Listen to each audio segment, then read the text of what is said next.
Les 27 trouvent un accord qui réduira de 90% leurs importations de pétrole russe d'ici la fin de l'année pour stopper le financement de la guerre. À Severodonetsk, ville clé du Donbass, troupes russes et ukrainiennes s'affrontent dans des combats de rue facilités par d'intenses bombardements russes. Paris dénonce une fraude massive de faux billets pour expliquer les incidents survenus samedi soir en marge de la finale de la Ligue des Champions au Stade de France.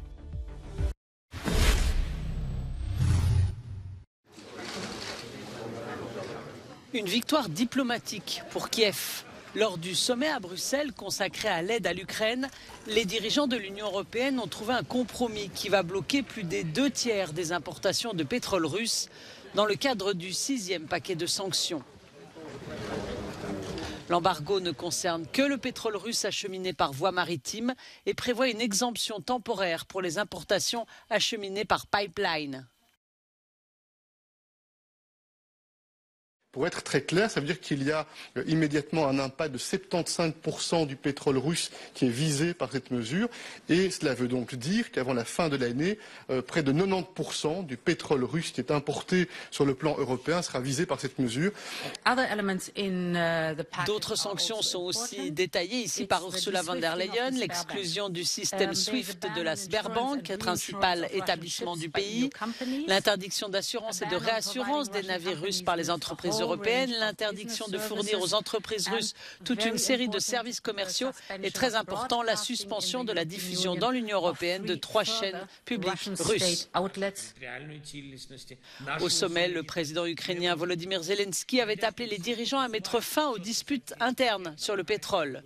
Le Premier ministre hongrois, Viktor Orban, s'opposait en effet à une interdiction totale, son pays enclavé recevant plus de 60% de son pétrole de la Russie via un oléoduc. Le sommet se déroule sur 2 jours. Les dirigeants européens se retrouvent aujourd'hui pour examiner d'autres questions comme la sécurité alimentaire.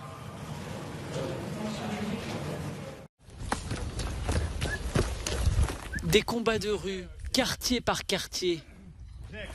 Les forces russes qui fournissent ces images affrontent les soldats ukrainiens dans le centre de Severodonetsk, une des villes clés du Donbass encore sous contrôle ukrainien.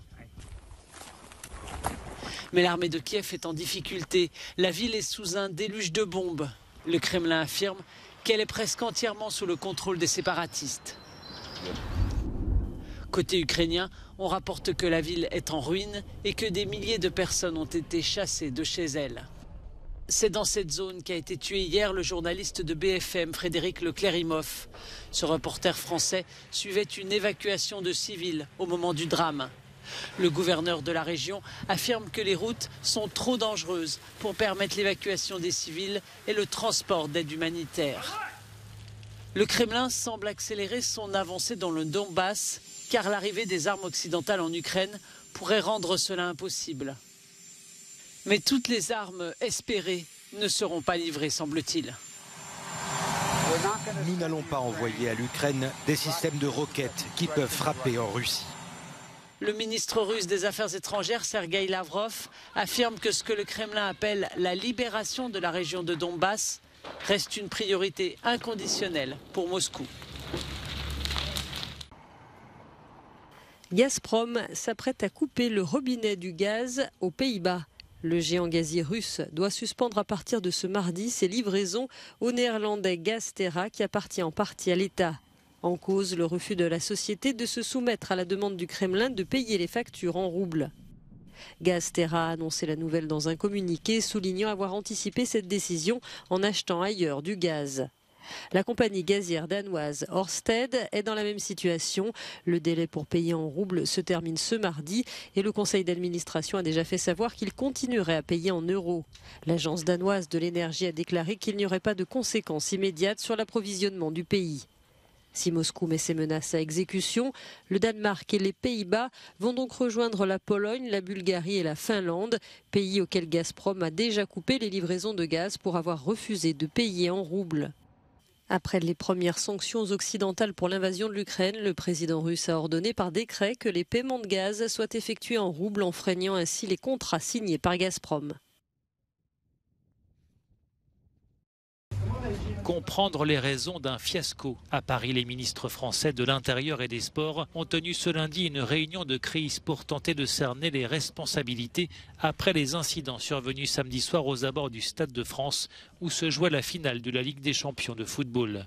Pointé du doigt pour sa mauvaise gestion des flux de supporters, la préfecture de police de Paris a reçu le soutien du gouvernement. Je veux ici remercier les décisions qui ont été prises de lever des préfiltrages lorsque la pression a été trop forte afin d'éviter un drame, puisque les décisions prises par la préfecture ont empêché évidemment un mort ou des blessés graves.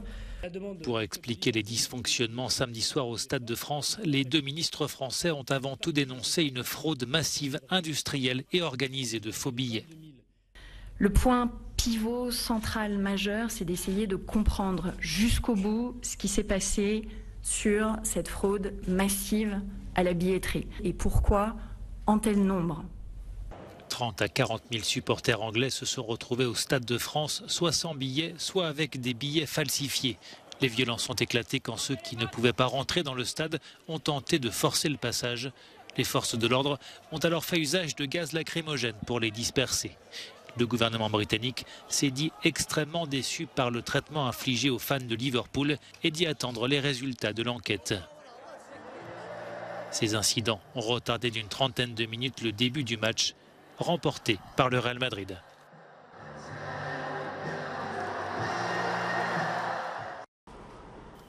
L'Odyssée s'est enfin achevée pour ces 294 migrants secourus il y a 10 jours par l'Ocean Viking au large des côtes libyennes. Le navire de sauvetage de l'ONG SOS Méditerranée a accosté ce lundi dans le port sicilien de Pozzallo après avoir reçu une autorisation qui a pris plus de temps que prévu. Parmi les personnes secourues, 49 enfants, dont un bébé de quelques mois. Une des responsables médicales à bord du bateau déplore cette longue attente. Cette attente de plus d'une semaine était insensée. Ces personnes montraient des signes de traumatisme en raison de ce qui leur est arrivé en Libye et du voyage en mer Méditerranée. Elles avaient besoin d'une assistance immédiate et certaines d'entre elles ont été retenues en mer pendant plus de 10 jours, dit-elle. Depuis le début de l'année, environ 18 000 migrants sont arrivés sur les côtes italiennes, contre environ 13 700 à la même période l'an dernier, selon les données mises à jour ce lundi par le ministère italien de l'Intérieur. C'est devenu la passerelle suspendue la plus longue au monde. L'ouvrage vient d'être inauguré au nord-est de la République tchèque, près de la frontière polonaise. Longue de 721 mètres, la passerelle relie deux sommets dans le massif de Kralici-Snecik. L'ouvrage culmine à 95 mètres de hauteur. Le record était auparavant détenu par un projet similaire au Portugal.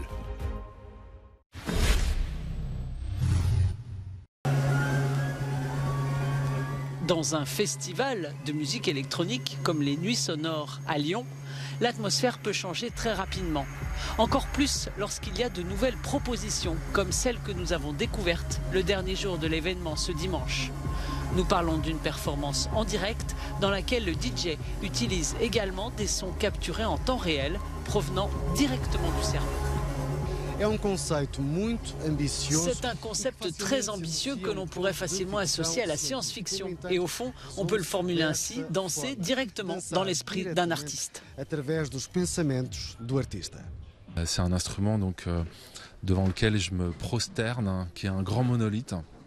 Il faut être très concentré, dans un état proche de la méditation. Et il y a aussi 8 électrodes, des capteurs EEG derrière mon crâne, mon cortex visuel, qui envoient en continu des signaux qui modélisent le son, qui le modulent en temps réel, constamment. J'ai développé depuis quelques années un processus de création singulier qui m'amène dans des régions du globe où la nature est dominante. Je pars avec mes microphones, mes instruments et je recrée un studio entièrement sur place. Récemment, je suis allé sur la vague géante de Nazaré au Portugal avec mes micros pour enregistrer ce phénomène et toute la puissance des éléments et de la nature. Et ces enregistrements sont la base de mes compositions et de mes albums.